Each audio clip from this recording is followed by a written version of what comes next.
Yes, good morning, good afternoon, good evening, wherever you are in the world, Tottenham Hotspur and football fans. So, 20 days until Spurs kick off. 20. It's not a lot. That's how long it normally takes us to sell someone as bad as Brian Hill and then end up letting them go on loan. 20 days, people. The actual Premier League starts in 17 days, if I'm not wrong. 17, 18, 19, 17 days before the first Premier League game kicks off. And Tottenham haven't done anything. Tottenham have brought in Archie Gray. Great. Haven't done anything else. Why have I done this video this morning? Well, we like to keep the videos coming. We like to keep the content coming. But seen a post today from Fabrizio Romano. And this is also been echoed by the likes of Paul O'Keefe, by the likes of Ornstein, by the likes of Plettenberg, and all of the people in the know, so to speak. I don't like ITKs, but let's be fair. As far as Tottenham goes, they're the ones that count. Everybody is saying completely different to what the fan base is saying. Now, I'm going to tell you what I mean by that. As a fan base, even as our manager said, the manager came out and said, we need new forward players. We need new forward players, right? The fans, you ask any fan, if I ask right now, big up to all of you, if I ask right now, right, guys and girls, you tell me, who do you want to sign? As long as it's Eze and Neto, or Eze and Tony, or Tony and Neto, or Chiesa and Tony, everyone goes for two forwards. Everyone, I'm not saying we don't need a defensive midfielder or more cover at the back, but as far as the forward line goes, we all talk about, as long as we get bump and bump, it completely transforms our forward line. A couple of problems with that is that everybody else in the game, everybody in the know, and our squad so far suggests that we can only get one more forward in unless another forward leaves. So what do I mean by that? Now, if we look at this, so Fabrizio Romano, this was earlier on today, said no contacts taking place between Tottenham and Juventus for Federico Chiesa. Right? So, first of all, we'll come back to Chiesa in a minute. But the key part on this is where he says Spurs will sign one more player up front, but no talks or negotiations are taking place for Chiesa. Now, why is this important? When we're talking about one more player in the forward areas, why is that important? Well, I think we all know that we need to revamp that forward line. I think we all know that it's a little bit meh. I think we all know when we're looking at West Ham's forward line and going, I would have West Ham's forward line over ours, and loads of people will fight me on that, but let's be brutally honest. If you offer me Paqueta, Bowen, and Kudus over Werner, Son, and Johnson, I know which three I'm taking. But yeah, when we're looking at that forward line and even having a discussion that it could be close to clubs like that, when we're looking at Brentford and going, oh, I'd take Mbuemo, oh, I'd take Tony. How have Brentford got better forward players than us, right? So there's the concern that we're going to bring in one more forward. Is that a wide forward? If it's a wide forward, then that means that our strikers for this season are going to be Richarlison and Son. If it's a striker, it means that our wingers are going to be, as long as Son's fit, Son and maybe Johnson. So for me, it still leaves us very meh. I love the word meh. It's a great three-letter word, M-E-H, meh. I don't think it does anything to scare anybody. I don't think it does anything that will make the Cities, the Liverpools and the Arsenals, who I talk about because they're so far in front of us, I don't think they'll be looking over their backs looking over their shoulders going, oh, Spurs are, Spurs mean business. I can't see that because nothing's changed from last year. Now, you'll see in the title I've put, hence why Werner was a poor decision. Now, multiple channels, multiple YouTube channels, multiple Spurs commentators, whether that be on the internet, whether that be writing blogs, whatever, will pull the wool over your eyes as to why Timo Werner was good business. The very same people that told me, don't worry, it's only a 6-month deal. It's only a 6-month deal. Well, that's now turned into an 18-month deal. All the people that told me when we signed him, oh, typical Spurs fans throwing their toys out their pram. Let's see what happens as the window goes on. I want to apply a little bit of common sense to this. Spurs have a lot of forward players. Quantity, not quality. We have a lot of forward players, which tells you with common sense, you can only have so many more joining the club and less players go. And at the moment, I've seen nothing to suggest that any of our forwards are going. Brendan Johnson's not going anywhere. Werner's just joined. Yeah.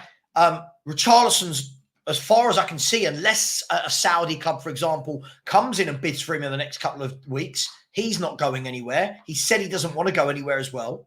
Son, he's not going anywhere. He's our captain. He's probably going to get given a new contract until he's about 50 so that we can make money off him marketing.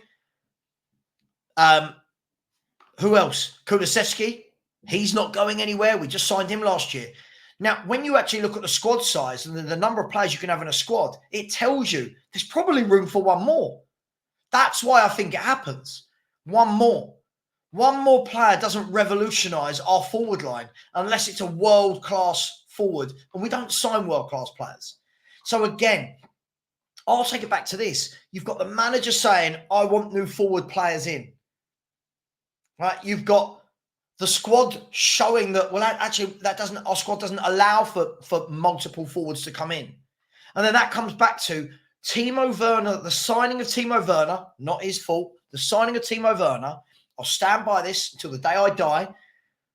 He has blocked Spurs from going out and making more forward signings because he's taken a squad place. Forget if he's on a loan. It doesn't matter. He's on a loan for a year, which means he is one of the squad spaces. He's on 165 grand a week. There's no way he's not going to be in the squad. He's going to play games of football for us. And we had fans that were celebrating. They would rather that than actually go out and buy someone that was going to contribute to the first team for years to come. Rather that than go out and buy somebody who could learn from Son and be his understudy instead of Timo Werner. We went out and bought Werner instead of saying, you know what, Donnelly can play there. Let's blood Donnelly into the team slowly but surely when Son can't play, or Santiago, or whoever, or Mikey Moore. But we didn't. Instead, we had people going, well, if Ange wants Werner, I want Werner. Which, first of all, it's such a sheep mentality. If Ange wants Werner, I want Werner. No, the moment Ange signed Werner was the moment I didn't want Ange at my football club. I'm just going to say it. The moment I saw a manager take Timo Werner twice is the day that I went, nah, not for me. Now, let's look at this as well. We are apparently, I don't know, depending on who you believe. Depending on who you believe, we want Chiesa, depending on who you believe. 20 to 25 million, right? He'll be. If we look at Jonathan David, 20 to 25 million, because they've both got 1 year left on their contract. Ivan Toney will be what? When the window comes down, 40, 45? So basically what we're saying is we've got the manager who sat there and said yesterday about the Korean lad that we signed, that it shows that we're signing top players for the future as well as the present. Where are the players for the present, Ange? We keep hearing these things. I saw him post that earlier today and everyone going, oh, see, Ange knows what he's doing, blah, blah, blah. Sure. But I get it. We're buying the players for the future. Where are the players for the now? Because so far, what I'm seeing with the players we're linked with is we think so little of our forward areas that 25 to 40 million is what we think we need to revamp our forward line. That's what a club like Spurs, with our ambition, is prepared to pay to revamp that forward line. 20 million to 40 million. Now, okay, I'm not sorry, I'm making it sound like 40 million wouldn't change our lives as football fans. Of course it would.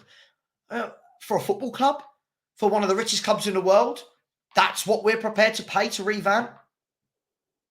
And instead of saying, right, we're going to get Tony and another, we went for Werner because all we have to do is cover his wages. What, 8.5 million a year?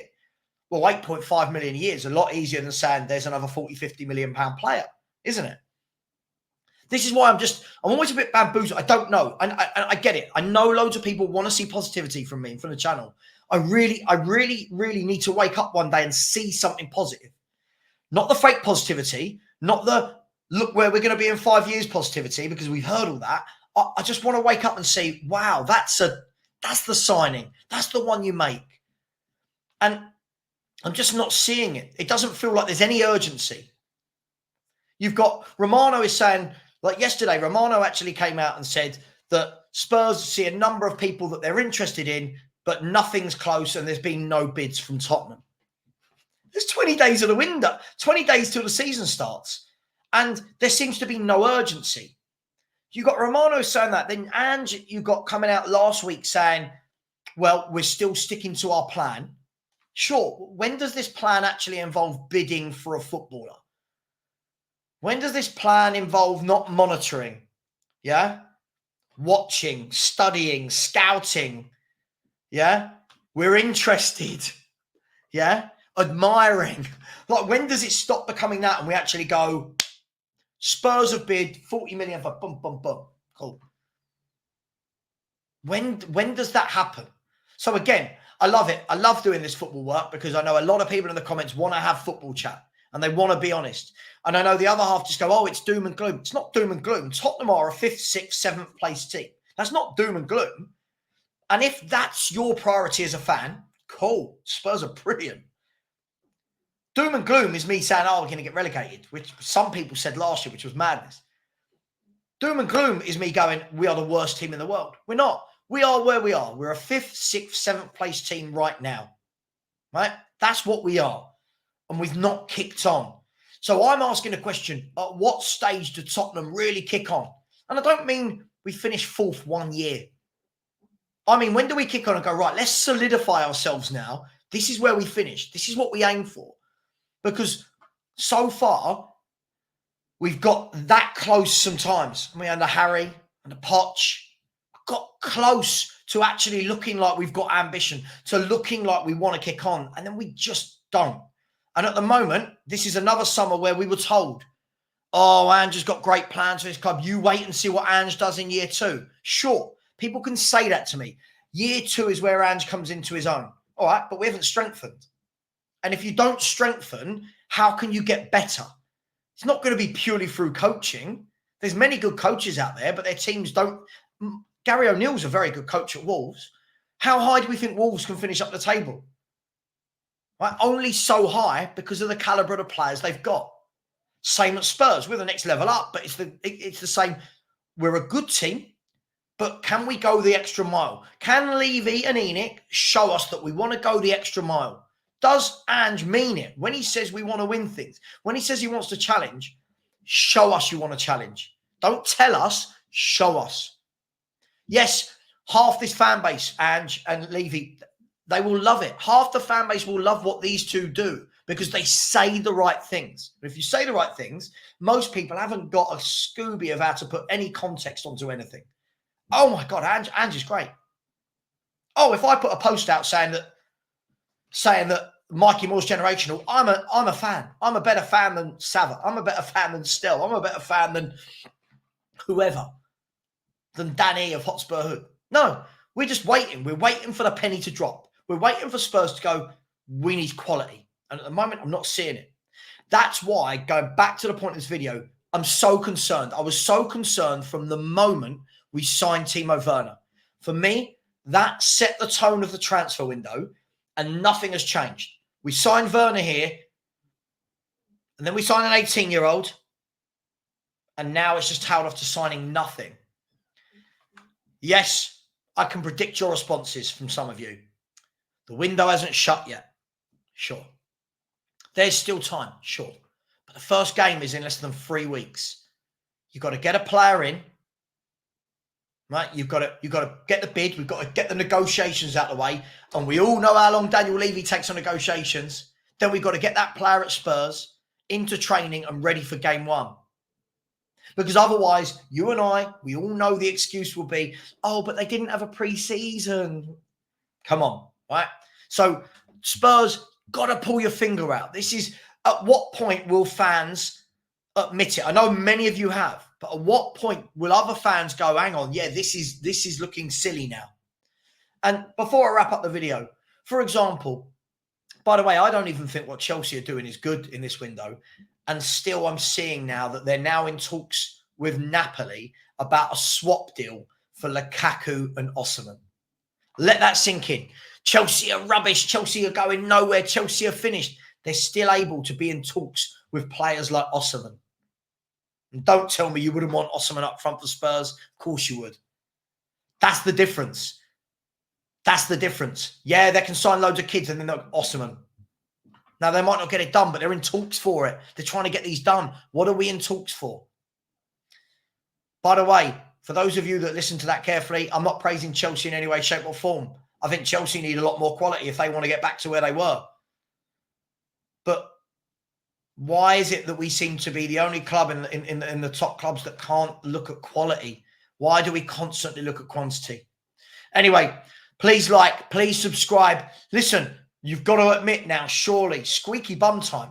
We're now into the last 3 weeks before the season starts. Surely people are getting worried and concerned. Surely everything Ange told us was going to happen that hasn't happened.